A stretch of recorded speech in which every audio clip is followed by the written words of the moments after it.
Kemandirian berawal dari keberanian memilih jalan hidup.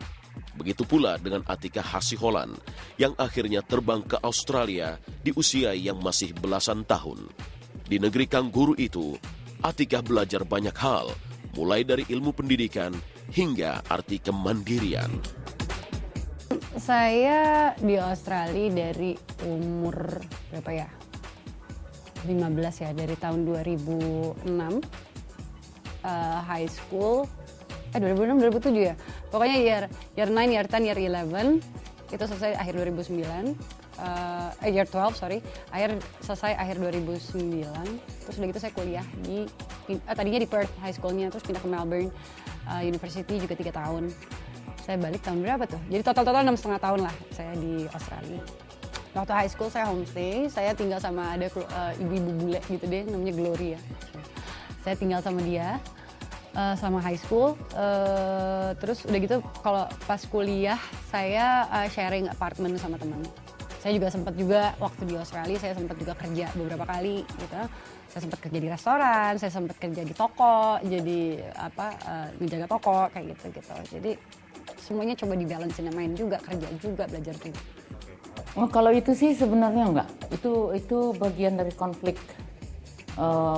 pisahnya saya dari bapaknya. Jadi ada perpisahan saya dengan bapaknya cukup bagus sebenarnya ditatanya gitu ya. Jadi ada hal-hal yang membuat saya dalam tanda petik aman. Tapi nggak selalu seaman itu gitu. Jadi ada satu saat yang saya lagi di mana tahu-tahu Atika sudah nggak ada di rumah. Dan saya bahagia sekali karena Atika yang membesarkan hati saya. Kamu nggak usah khawatir, saya bisa jaga diri saya. Pulang dari Australia, Atika mulai mengembara mencari jati diri. Segala kerja ia lakukan, mulai dari kerja kantoran hingga menjadi reporter sebuah tayangan infotainment. Namun Atika tidak menemukan kebahagiaan. Ia memilih berhenti dan kembali mencari kesejatian jiwa dalam bekerja.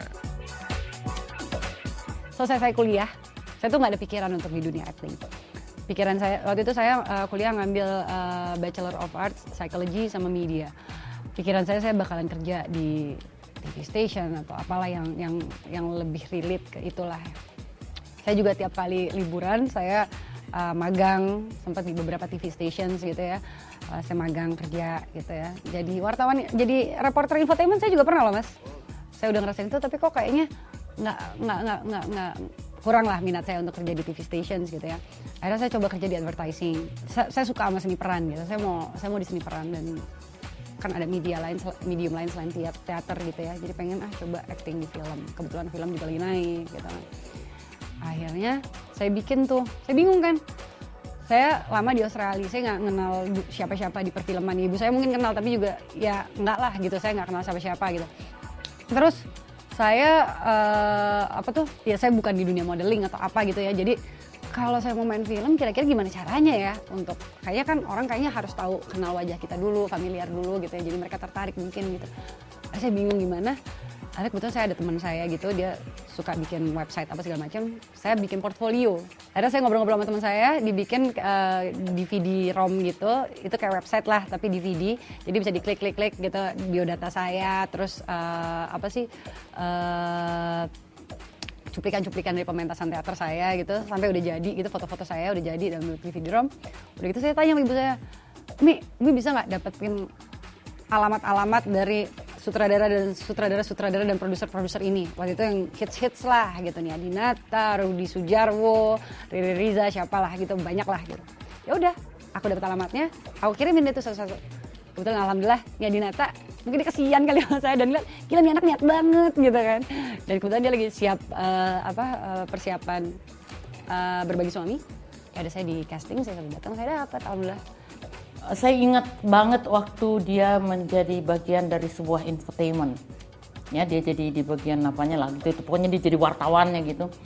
Dia frustrasi itu bukan karena alasan aduh capek banget atau pulang pagi, ini bukan itu. Persoalan dia, saya lihat dia merasa bahwa itu kenapa mesti ada bintang begini ulang tahun harus diberitakan pada semua orang. Padahal hampir semua rakyat Indonesia ini anak kecil seumur dia belum tentu merayakan ulang tahun. Jadi aku ngerti apa yang dia sedihkan gitu. Jadi itu persoalan Atika sebenarnya dia kritis. Film Berbagi Suami garapan sutradara Nia Dinata di tahun 2006 silam, inilah gerbang pertama bagi Atika sekaligus kunci pembuka jalan suksesnya di dunia akting profesional.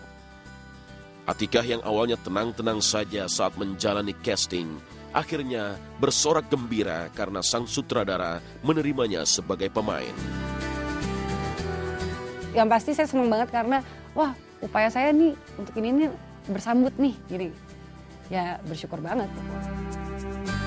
Tuhan telah membuka jalan buat Atika, yang memang dilahirkan bukan untuk bekerja di belakang meja.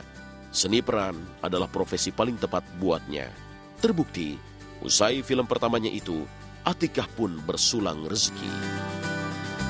Ada sih saya yang kedua, yang pertama juga nggak gitu gede kan nominalnya, jadi kayaknya mungkin buat saya apalah, saya lupa lah ya.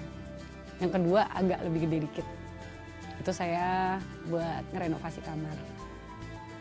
Kalau alasannya kalau sinetron serial gitu ya, saya kayaknya saya nggak tertarik karena bukan nggak tertarik sih.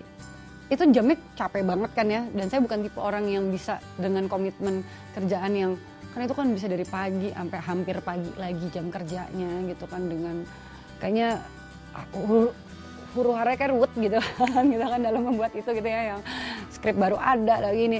Saya mungkin saya nggak kurang bisa dengan jenis stres yang macam itu gitu loh. Jadi saya mikirnya sih enggak sih. Ya alhamdulillah masih ada kerjaan lain yang bisa saya kerjain.